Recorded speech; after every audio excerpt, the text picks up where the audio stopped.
Hi friends, welcome to our channel Sarda Satish 007. Today మీకు explore చేయబోతున్నాం chicken పచ్చడి ఎలా చేసుకోవాలో.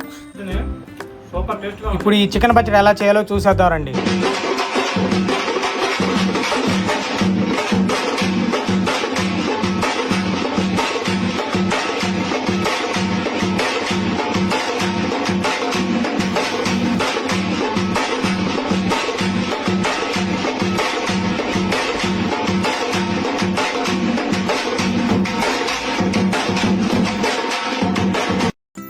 ఫ్రెండ్స్ అండ్ ఫ్యామిలీ మెంబర్స్, ఇవాళ టుడే మా ఇంట్లో చికెన్ పచ్చడి చేయబోతున్నాం. చికెన్ పచ్చడి రెసిపీ వచ్చేసి తరుణ్ చేయబోతున్నాడు. ఫస్ట్ మనం ఒక 4 కిలోల చికెన్ని ఇలా పెద్ద గిన్నెలో ఉడకపెట్టుకోవాలి. అలా ఉడుకుతున్న చికెన్లో పసుపు ఉప్పు వేసుకోవాలి. ఒక 5 మినిట్స్ అయిన తర్వాత ఇలా చికెన్ ముక్కను నలిపితే ఈ విధంగా ఉడికి ఉండాలి. చూడండి ఎలా ఉందో. ఇప్పుడు ఒక కళాయిని తీసుకొని అందులో ముక్కలు మునిగేంత వరకు ఆయిల్ వేసుకోవాలి. ఆయిల్ వేడైన తర్వాత ఉడికించిన చికెన్ ముక్కను కొద్దిగా వేసుకోవాలి.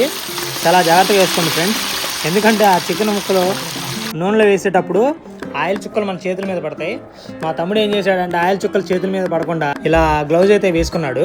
తర్వాత చికెన్ ముక్కను లైట్ గోల్డ్ కలర్ వచ్చే వరకు వాటిని వేయించుకొని ఒక బౌల్లో వేసుకోవాలి. మనం ఇందాక ఉడికించిన చికెన్ ముక్కలు మొత్తం ఈ విధంగా వేయించుకొని పక్కన పెట్టుకోవాలి. ఆ తర్వాత అదే ఆయిల్లో మంట లో ఫ్లేమ్లో పెట్టుకొని అల్లం వెల్లుల్లిపాయ పేస్ట్ వేసుకోవాలి. మంట హై ఫ్లేమ్లో పెట్టుకుంటే అది చింది మన మీద పడుతుంది. ఈ అల్లం వెల్లుల్లిపాయ పేస్ట్ బ్రౌన్ కలర్లో వచ్చేలోపు ఒక నిమ్మకాయ, కారం, వేయించిన చికెన్ ముక్కలు రెడీ చేసి పెట్టుకోవాలి. అల్లం వెల్లుల్లిపాయ పేస్ట్ బ్రౌన్ కలర్లో వచ్చిన తర్వాత చికెన్ ముక్కలు అయితే కొద్దిగా వేసుకుంటూ ఉండాలి. ఒకేసారి వేస్తే ఆయిల్ చింది మీద పడుతుంది, జాగ్రత్త. చికెన్ ముక్కలు వేసిన తర్వాత అల్లం వెల్లుల్లిపాయలు బాగా కలిసేంత వరకు మనం బాగా కలుపుకోవాలి. అలా కలుపుకుంటేనే ముక్కకు అల్లం వెల్లుల్లిపాయ పేస్ట్ పడుతుంది, లేకపోతే పట్టదు. తర్వాత తగినంత కారం వేసుకోవాలి. మీ అందరికి ఒక డౌట్ రావచ్చు. ఆ డౌట్ ఏంటంటే మనం చికెన్ పచ్చడి చేస్తున్నాం కదా, పచ్చళ్ళ కారం వాడాలా నార్మల్ కారం వాడాలా అనేది మీ అందరికి ఒక డౌట్గా ఉంటుంది. మనం ఏ కారం అయినా వేసుకోవచ్చు. ఆ తర్వాత మనం ఇంట్లో తయారు చేసి పెట్టుకున్న మసాలా పొడిని అయితే వేసుకోవడమే. ఈ మసాలా పొడిలో ఇంగ్రీడియంట్స్ ఏంటంటే ధనియాలు, చెక్క, లవంగాలు, జీలకర్ర వేయించుకొని మిక్సీ పట్టుకోవడమే. ఇప్పుడు మనం వేసిన కారం, మసాలా పొడి మొత్తం కలిసేంత వరకు బాగా కలుపుకోవాలి. అబ్బా, ఆ రెండు వేసి కలిపిన తర్వాత నాకు 5 నిమిషాల్లోనే గుమగుమలాడే స్మెల్ వస్తుంది. తర్వాత ఒక నిమ్మకాయ దబ్బని తీసుకొని ఆ చికెన్లో పిండి వేడి అన్నంలో వేసుకొని తింటే నా స్వామి రంగా. అంతలోనే నాకు ఒక స్లోగన్ వినపడింది. అదేంటంటే మన ఓంకార్ అన్న చెప్తాడు ఆ మాట ఏంటో మీకు తెలిస్తే మీరు కామెంట్ బాక్స్లో ఖచ్చితంగా కామెంట్ చేయండి. ఆ మాట నేను రివీల్ చేసేలోపే మీరే కామెంట్ చేస్తారని నాకు తెలుసు. ఏం లేదండి, ఇందాక మనం ముక్కలు ఉడికించేటప్పుడు సాల్ట్ వేసాం కదా, అది సరిపోయిందో లేదో చూసుకోవాలిగా.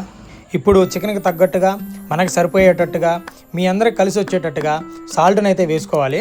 అలా వేసుకొని ఆ ముక్కలు బాగా కలిసేంత వరకు తిప్పుకోవాలి. లేదంటే ఆ సాల్ట్ ముక్కల్లో సగం అక్కడక్కడ మిగిలిపోతూ ఉంటుంది.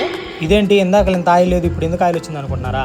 ఏం లేదండి, పచ్చడి అంటేనే ఆయిల్ ఉండాలి కదా.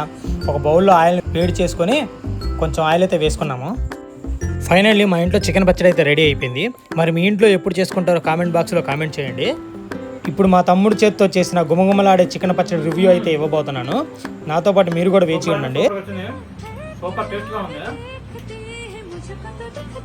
ఏమైందండి దీంట్లో మన నిమ్మకాయ పిండి చాలా టేస్ట్ అంటే టేస్ట్ పుల్లగా క్రిస్పీగా సూపర్గా ఉంది. నాకైతే బాగా నచ్చింది ఫ్రెండ్స్. మీకు నచ్చితే లైక్ చేయండి ఖచ్చితంగా.